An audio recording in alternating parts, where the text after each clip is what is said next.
বউ, ছি ছি, তুমি এত জোরে হাসছো? বাড়ির বউকে কি এত জোরে হাসতে হয়? ছি ছি ছি, তুমি এটা কি করতেছো? তুমি কান্না করতেছো? ছি, বাড়ির বউদেরকে কিন্তু কান্না করাতে একদমই মানায় না। বাড়ির বউরা কিন্তু কান্না করে না।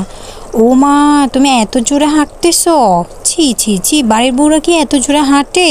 তাদের হাঁটার আওয়াজ কিন্তু অন্য কেউ যেন না শুনে, তাদেরকে ওইভাবে হাঁটতে হয়। তুমি এটাও জানো না? ছি ছি ছি, তুমি বাড়ির বউ, তোমাকে এটা মাথায় রাখতে হবে। তুমি সব কথায় কেন তর্ক করো? কেন নাক গলাও? কেন তোমার মতামত তুমি দান করো? কেন করো এরকম? তুমি কি এটা ভুলে গেছো যে তুমি বাড়ির বউ? তোমার তো এসব মানায় না। তুমি না বাড়ির বউ, তুমি কি এটা জানো না যে তোমার আবদার বলতে কোনো কিছু থাকতে নাই? তুমি না বাড়ির বউ, তোমার আবার কিসের শপিং? তোমার আবার এত নতুন নতুন জামা কাপড় কেন লাগবে? তুমি না বাড়ির বউ, তোমার এত রূপচর্চা, এত প্রসাধনী কেন প্রয়োজন হবে? তুমি এত খরচ কেন করবা? তুমি না বাড়ির বউ, তুমি এত ঘন ঘন কেন বাইরে থেকে বের হচ্ছ? তোমার কাজ হচ্ছে শুধু ঘরে থাকা, ঘরের কাজ করা, এর বাইরে আর একটাও কাজ তোমার না। তবে তুমি না বাড়ির বউ, তুমি কিভাবে এগুলো ভুলে যাও? আচ্ছা, বাড়ির বউরা কি পুতুল নাকি একটা রোবট? আমার সত্যি সাদা মনে একটা প্রশ্ন তোমাদের কাছে। তোমরা যারা পুরুষ মানুষ আসো, আসলে এই কথাগুলো ফার্স্টে যেগুলো বললাম এগুলো প্রত্যেকটা ঘরে ঘরে আছে। তবে এগুলা কখন একজন মানুষ বা পরিবারের শ্বশুরবাড়ির সদস্যরা কখন তাদের বউকে শোনায়? যখন তাদের হাজবেন্ড তাদেরকে সাপোর্ট না করে, সবার সামনে যখন তাদের হাজবেন্ড তাদের সম্মানহানি করে, তাকে মর্যাদা দেয় না, তাকে কটু কথা শোনায়, সবার সামনে সবাইকে বড় করে দেখে, সবার চাওয়াকে প্রাধান্য দেয়, সবার মতামতকে প্রাধান্য দেয়, শুধু তার বউয়েরটা ছাড়া, তখনই মানুষ সুযোগ পায় যে কিভাবে তার ওয়াইফকে তারা ছোট করে রাখবে, নিচু করে রাখবে।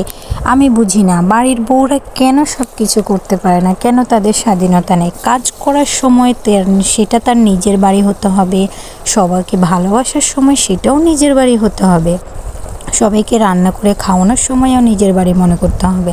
তাহলে কেন অন্যান্য স্বাধীনতার বিষয়ে কেন আমাদেরকে মনে করতে হবে যে এটা আমার শ্বশুর বাড়ি, আমি বাড়ির বউ, আমাকে এইটা করা যাবে না, আমি ওইটা করতে পারবো না, সেটা করতে পারবো না, আমি চুল ছেড়ে থাকতে পারবো না, আমি জোরে হাঁটতেও পারবো না, আমি হাসতেও পারবো না, আমি বেশিও হাসতে পারবো না, বেশিও কাঁদতে পারবো না? কেন ভাই?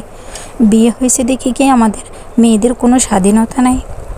মেয়েরা কি সত্যি একটা যন্ত্র? নাকি মানে তোমরা কি বিয়ে করো? একটা রোবট বিয়ে করে আনো পুরুষরা, নাকি তোমরা একটা জন্তু বিয়ে করে আনো?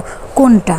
যন্ত্রও তো প্রাণ আছে, কোনো বস্তুর প্রাণ নাই। তার মানে তোমরা একটা বস্তু বিয়ে করে আনো, তার জন্য বস্তুটাকে বা একটা পুতুল বিয়ে করে আনো। ওই পুতুলটাকে তোমরা ঠিক যেভাবে নাচাবা, যেভাবে যা বলবা সেভাবেই করতে হবে। কেন মেয়েদেরকে কেন তোমরা এত এত নিচু চোখে দেখো? দেখো তো কোন কাজটা মেয়েরা না করছে। তোমরা যে ভাবো যে নারী পুরুষ কিভাবে সমান অধিকার হতে পারে, কিভাবে হতে পারে না? তোমরা বলো কোন কাজে নারীদের হাত নাই? কোন কাজে? তোমরা শুধু আমাকে একটা কাজ দেখো যেখানে নারীদের কোনো হাত নাই, সবাই সমানভাবে। তোমরা যেরকম বাইরে কাজ করো, তোমাদের অনেক কষ্ট হয়, ঘাম ঝরে, মহিলারাও রান্না চুলার পাড়ের কাজ করতে হয়, তোমাদের এটা বোঝা উচিত। তোমরা যেরকম রোদে জ্বলো, তারা চুলার পাড়ে জ্বলে, তারাও কাজ করে, সারাদিন ঘাটাঘাটি করে। যখন একটু বিশ্রাম নিতে যায় তখন কিন্তু বিশ্রামটাও নিতে পারে না। তোমরা যখন বাড়িতে আসার সাথে সাথে তোমরা কিন্তু এক গ্লাস ঠান্ডা পানি পাও সামনে, কিন্তু দেখো আমাদের যখন গলা শুকিয়ে যায় রান্না করতে করতে, কেউ কিন্তু আমাদের পাশে গিয়ে আমাদেরকে এক গ্লাস পানি দেয় না। ধরো এই পানির গ্লাসটা দিয়েছি, তুমি একটু পানি খেয়ে নাও, কিন্তু তোমরা ঠিকই পাও।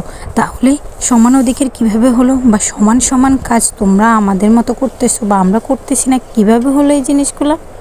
কি বলতো, শ্বশুর বাড়িতে একটা মেয়ে ঠিক কতটা ভালো থাকবে, সবাই তাকে কতটা প্রায়োরিটি দিবে, এই সব কিছু নির্ভর করে শুধুমাত্র তার স্বামীর উপর।